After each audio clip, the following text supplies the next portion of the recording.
Apa kabarnya hari ini? Masih baik-baik aja kan? Di video kali ini kita melanjutkan cerita Dong Hua, Battle Truck Devon. Oke, nggak usah lama-lama lagi, kita langsung aja ke ceritanya. Kalau begitu, saya akan berbagi sedikit informasi dengan kalian semua. Sebelumnya, saya sudah mendapatkan beberapa informasi tentang kepala divisi penghancuran. Jelas, Soyeon tidak akan mengatakan bahwa dia telah menyusup ke organisasi tersebut, tetapi malah mengisyaratkan. Mereka benar-benar gila. Dari apa yang saya dengar, meskipun kebenarannya belum dikonfirmasi, tetapi beberapa dari kita sedang dimanipulasi oleh Chang Messi. Misalnya, dua sedang dipermainkan oleh Sutong yang mengenakan pupil vertikal. Kali ini Soyeon harus mengungkapkan beberapa kebenaran. Lagi pula kebohongan pada akhirnya akan terbongkar di masa depan. Dan jika itu terjadi, maka kepercayaan yang telah mereka bangun akan hancur. Meskipun Soyeon bisa saja menyembunyikan fakta bahwa dia bisa menyembunyikan identitasnya dalam organisasi Chang Messi. Bahkan dia bisa saja mengarang sesuatu selama pertemuan itu. Tetapi di sini, Soyeon harus mengatakan yang sebenarnya sebisa mungkin, sambil tetap melindungi identitasnya sebagai penyusup di organisasi Chang Messi. Jadi pada saat ini, Soyeon hanya mengatakan 2 kalimat, tetapi itu sudah cukup. Karena dia mengerti pentingnya memberi ruang untuk bermanuver dan tidak mengatakan semuanya. Baiklah. Putaran pertama memberikan informasi tunggal sudah selesai, dan sekarang semua orang boleh berbicara dengan bebas. Setelah Soyeon selesai berbicara, nomor 1 juga berbicara. Kemudian Hua-chan yang berdiri di atas platform batu nomor 2 tak kuasa menahan diri untuk bertanya. 9. Tolong jelaskan. Tentu Sutong. Apakah itu nama anggota Chang Messi? Hua-chan langsung bertanya. Namun, jika Hua-chan tidak bertanya, maka Soyeon pasti sudah menginformasikan kecurigaannya sebelumnya. Karena saat pertemuan organisasi Chang Messi terakhir kali, Soyeon sempat menduga bahwa Sutong adalah Hua-chan. Tetapi sekarang tampaknya kecurigaan itu telah terbantahkan. Namun tentu saja satu kalimat saja tidak cukup untuk sepenuhnya menghilangkan kecurigaan Soyeon. Dan wajar saja jika diasumsikan demikian. 2. Coba Anda pikirkan baik-baik.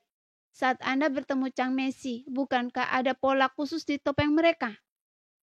Jawab Soyeon perlahan, yang membuat Hua-chan terdiam, seolah-olah dia sedang berpikir. Jadi yang lain juga tetap diam tak berbicara. Memang ada pola yang menyerupai mata. Hua-chan tampak ragu untuk membagikan informasi ini. Namun bukannya dia tidak mengamatinya. Saya juga pernah melihat Chang Messi, tapi topeng Chang Messi yang saya lihat mengenakan topeng 9 mata. Kata Soyeon. Memang, saat pertama kali Soyeon bertemu Jiu Geng, topeng pusaran itu memiliki 9 mata. Tetapi topeng itu sekarang berada di tangan Soyeon. 8. Apakah Anda ingat, apakah pola-pola mata ini ada di topeng itu saat Anda menempanya?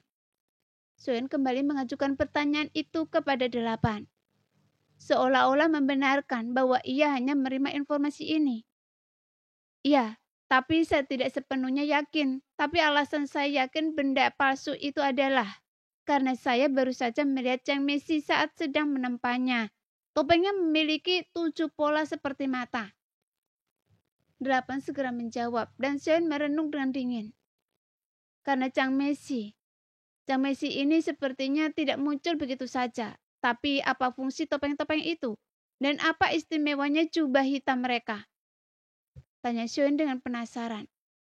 Karena Chang Messi bisa datang dan pergi tanpa jejak, dan Hua-chan sepertinya hanya menghancurkan jubah hitam itu saat ia mengejar mereka. Tidak ada apa-apa di balik itu, karena itu adalah jubah hantu. Adapun topengnya adalah wajah dunia ketujuh. Jubah hitam itu dapat dikendalikan oleh kekuatan jiwa, dan topengnya memiliki kemampuan untuk menyembunyikan aura mereka. 8. Menjawab pertanyaan Soyeon. 8. Berapa banyak topeng yang Anda buat saat itu? Dan berapa banyak jubah hitam itu? Saat pertanyaan ini keluar, itu bukan datang dari Xiaoyan, melainkan dari Huachan. Total ada 9 topeng dan sekitar 10.000 jubah hitam. Jawab 8 dengan serius. Mendengar itu, Shen merenung sejenak, karena jawaban ini menjelaskan mengapa Huachan hanya menangkap sesosok hantu ketika ia berhasil menyusul mereka, tanpa apapun di balik jubah hitamnya. Kalau begitu, untuk menemukan Chang Mesi ini, berarti saya harus menyiapkan 10.000 jubah hitam dari mereka. Namun, untuk menemukan mereka di antara 10.000 jubah hitam itu, praktis mustahil. Pada saat ini, Huachan merasa tak berdaya. Ketika saya menerima pesanan itu, saya tidak tahu mengenal pemesan itu. Dia hanya mengatakan tidak punya siapapun untuk diandalkan dan hanya menyampaikan pesan. Jadi saya tidak tahu mereka sebenarnya memalsukannya untuk Chang Mesi. Nomor 7 kemudian mengangkat bicara. Karena jika dia tidak bicara, dia akan dianggap kaki tangan Chang Mesi. Namun meskipun semua orang juga menyimpan kecurigaan, tapi tak seorang pun menyuarakannya. Bahkan Huachan pun tidak berbicara. 9. Apa Anda tahu? Apakah Chang Mesi hanya ada 1 orang atau lebih? Atau mereka tak terhitung jumlahnya? Huachan tiba-tiba bertanya pada Xiaoyan. Saya belum bisa memastikannya, karena sebelumnya saya mendapatkan informasi ini tidak disengaja.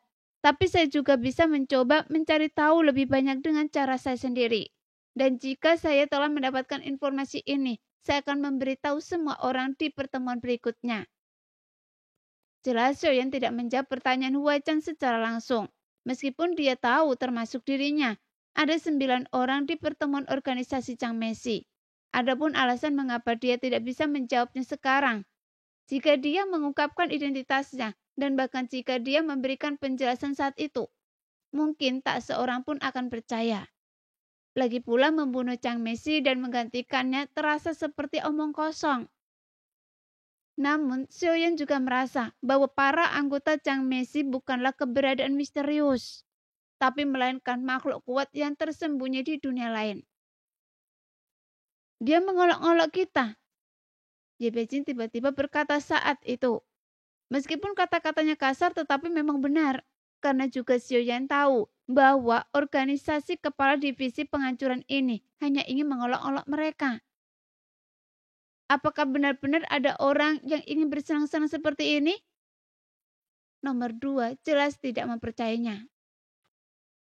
Tentu saja itu seperti ikan di kolam. Mereka tidak ada di sana untuk dimakan atau untuk mendapatkan apapun. Jadi mereka hanya ingin melihat kehancuran dunia untuk bersenang-senang. Ye Beijing berkata dengan nada serius yang membuat Xiaoyan merutkan kening setelah mendengar ini. Karena makna mendalam di balik pertanyaan ini membuat orang merenung dalam-dalam. Senang sekali bisa memahami ini. Kata Xiaoyan menyatakan persetujuannya dengan apa yang dikatakan Ye Beijing. Namun nomor 2 bersikap acuh tak acuh dan tidak menanggapi. Dalam pertemuan ini, tampaknya tanpa disadari mulai memperjelas identitas Chang Mesi. Jadi Xiaoyan juga penasaran. Siapakah 8 anggota Chang Mesi yang lain selain dirinya? Siapa yang memiliki kekuatan seperti itu, yang mampu mengguncang 9 dunia? Apakah ada orang lain di balik 9 anggota Chang Mesi? Ataukah semua ini hanyalah instruksi raja dan apakah mereka hanya mengikuti perintah? Namun topik Chang Mesi tampaknya terhenti di titik ini. Karena langkah selanjutnya adalah meminta permintaan mereka sendiri. Jadi, meskipun Xiaoyan ingin bertanya, tetapi sekarang ia telah tiba di dunia gunung dan lautan. Adapun 3 master tingkat 5 yang menyerangnya. Ia hanya perlu bertanya kepada Suqian Taiyi secara terpisah, dan mungkin ia akan tahu identitas mereka. 5. Sekarang saya juga telah tiba di dunia gunung dan lautan, kata Ye Beijing tiba-tiba, yang membuat kelopak mata Xiaoyan sedikit berkedut. Xiaoyan pikir Ye Beijing telah pergi sendirian dan mungkin menyerah mengejarnya, tetapi Shen juga tidak menyangka Ye Beijing akan menyusulnya. Baiklah, kalian bisa datang ke benua Long Yuan untuk menemui saya. kata nomor 5 dengan serius. Seolah-olah dia akan menerima semua orang. Tampaknya mereka sudah saling kenal. Meskipun sebenarnya Suen juga telah menyadari bahwa sebenarnya kecuali dirinya, semua orang di pertemuan ini tampaknya saling mengenal. Meskipun mereka tidak sepenuhnya mengenal satu sama lain, tapi mereka telah bertemu beberapa kali dan saling mengenal secara umum. 5. Saya sudah menanyakan tentang garis keturunan Master Jiu Yin, tapi dia tidak ingin pergi, jadi saya minta maaf. Kata nomor 3 perlahan. Tidak masalah, terima kasih atas bantuan Anda. 5 menjawab dengan sopan. Bagaimanapun semua orang di sini adalah orang-orang kuat dari berbagai dunia dan mereka penuh dengan rasa hormat satu sama lain. Kecuali Hua Chan yang agak mendominasi, tetapi dia juga menahan diri di sini.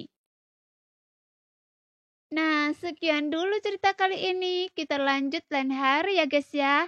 Bye-bye.